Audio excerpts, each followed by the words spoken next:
Assalamualaikum warahmatullahi wabarakatuh. Gimana kabarnya Nana? Alhamdulillah ya, baik. Di sini Ibu akan mengajar di kelas 8 SMP.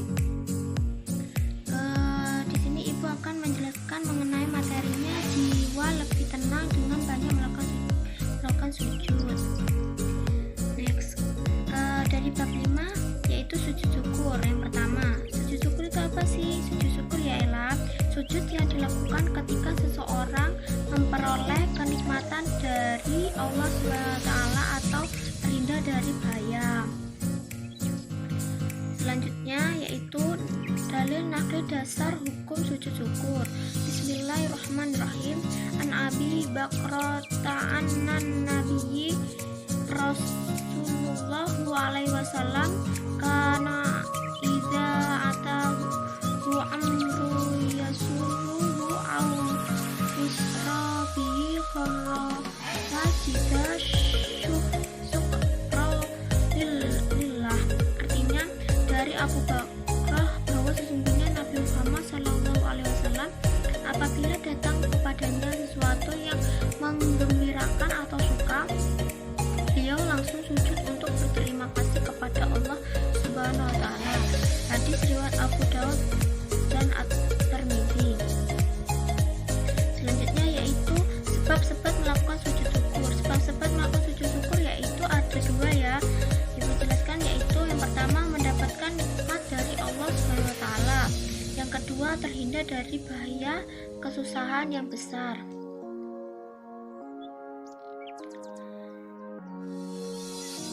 Tata cara melakukan sujud syukur. Yang pertama, tata caranya yang pertama yaitu menghadap kiblat. Sebelum kita melakukan sujud syukur, kita harus menghadap kiblat. Yang kedua, niat untuk sujud syukur. Yang ketiga, sujud seperti sujud dalam sholat dengan membaca doa sebagai berikut. Bismillahirrahmanirrahim. Subhanallah walhamdulillah wala ilaha illallah wallahu akbar. Wala haula wala quwata illa billahil azim.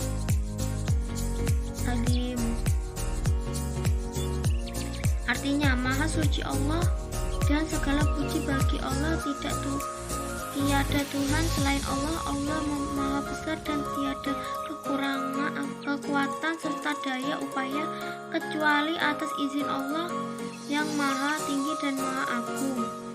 Yang keempat, duduk kembali, dan yang terakhir yaitu salam. Adapun hikmah sujud syukur, yang pertama, orang yang melakukan sujud syukur akan terhindar dari sifat sombong atau angkuh tersebut. Yang kedua, memperoleh kepuasan batin berkaitan dengan anugerah yang diterima dari Allah Subhanahu wa taala. Merasa dekat dengan Allah sehingga memperoleh bimbingan dan hidayahnya. Yang keempat, memperoleh tambahan nikmat dari Allah SWT dan selamat dari siksanya. Jadi kalau kita melakukan hikmah dari sujud syukur, kita akan mendapatkan nikmat dari Allah SWT dan terhindar dari siksa api neraka. Yang kedua yaitu sujud sahwi. Apa sih sujud sahwi itu? Sujud sahwi yaitu sujud yang dilakukan karena lupa atau ragu-ragu di dalam sholat. Jadi kalau ketika kita lupa berapa rakaat, kita bisa melakukan sujud sahwi sesudah kita tahiyat akhir. Yang selanjutnya, dasar hukum sujud sahwi. Bismillahirrahmanirrahim. An Abi Syaidil Khudri qala Nabi iza isyaqqa ahadukum fi sholatah falam yadrikam sholat salasa aw arba'a falyatarashaqu wal yabni ala mash tayaqona sama yasjadu taini qabla an yusallim.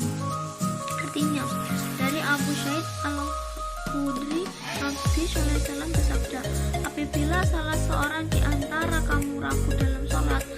apakah ia sudah mengerjakan 3 atau 4 rakaat, maka hendaklah dihilangkan keraguan itu dan diteruskan sholatnya menurut yang diyakini.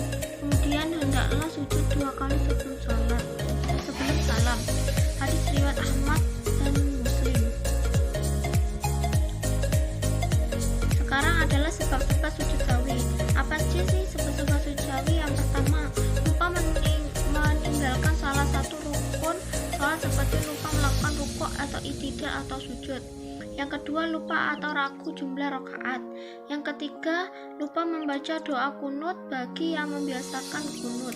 Yang keempat, lupa melakukan tasyahud awal. Yang kelima, kelebihan atau kekurangan dalam jumlah rakaat. Jadi kalau kita lupa akan ragu dalam jumlah rakaat, ataupun kita lupa melakukan tasyahud awal, atau kita kelebihan dalam kekurangan dalam jumlah rakaat, kita bisa menggunakan sujud sahwi. Next, yang selanjutnya yaitu tata cara sujud sahwi. Yang pertama, setelah selesai membaca tahiyat akhir, langsung sujud lagi dengan membaca Bismillahirrahmanirrahim. Subhanallah la yanamu wa la yashu. Artinya, Maha suci Allah yang tidak tidur dan lupa.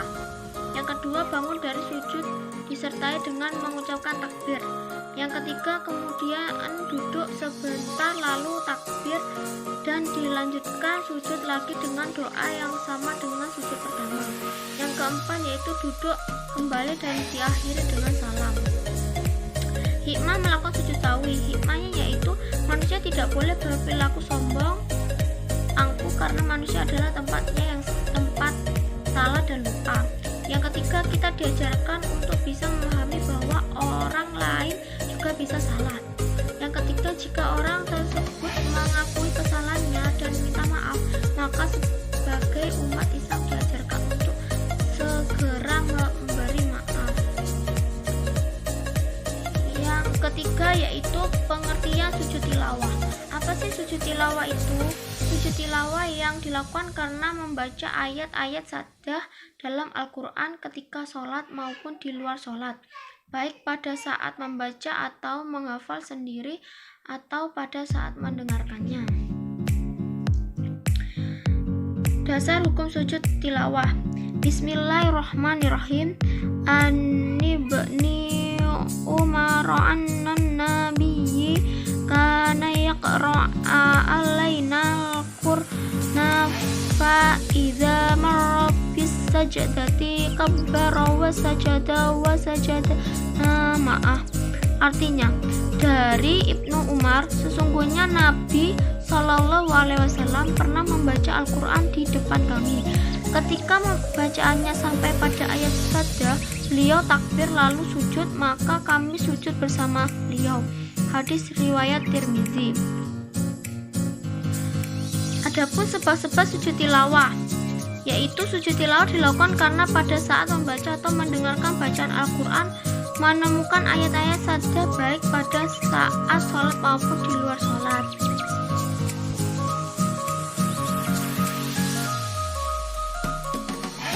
Cara-cara sujud tilawah. Yang pertama, suci dari hadas dan najis. Yang kedua, menghadap kiblat. Yang ketiga, menutup aurat. Rukun sujud tilawah yaitu niat. Yang kedua, takbiratul ihram. Yang ketiga, sujud 1 kali dengan diawali bacaan takbir. Yang keempat, duduk setelah sujud dengan tumakninah tanpa membaca tasyahud. Yang kelima, salam. Tata cara melakukan sujud tilawah. Yang pertama, berniat untuk melakukan sujud tilawah. Yang kedua, membaca takbir Allahu Akbar. Yang ketiga, sujud 1 kali dengan membaca bacaan sujud tilawah. Bismillahirrahmanirrahim. Sajada wajhiyallahi khalaqahu wa sawwarahu wa syaqqa sam'ahu wa basyarahu bihaulihi wa quwwatihi fatabarakallahu hasanul khaliqin. Duduk. Yang terakhir duduk kemudian dilanjutkan salam. melaksanakan sujud tilawah ada 3, yaitu yang pertama dijauhkan dari godaan setan. Jadi kita melakukan sujud tilawah, kita akan terhindar dari godaan-godaan setan atau bisikan-bisikan setan. Yang kedua, lebih menghayati bacaan dan makna Al-Quran yang sedang dibaca. Yang ketiga, mendekatkan diri kepada Allah SWT. Jadi kalau kita semakin mendekatkan diri kepada Allah SWT, kita akan lebih terhindar dari gangguan-gangguan setan yang mau menggoda kita. Terima kasih atas penjelasan Ibu tentang sujud tilawah, sujud syukur sama sujud sahwi. Semoga bermanfaat bagi kalian.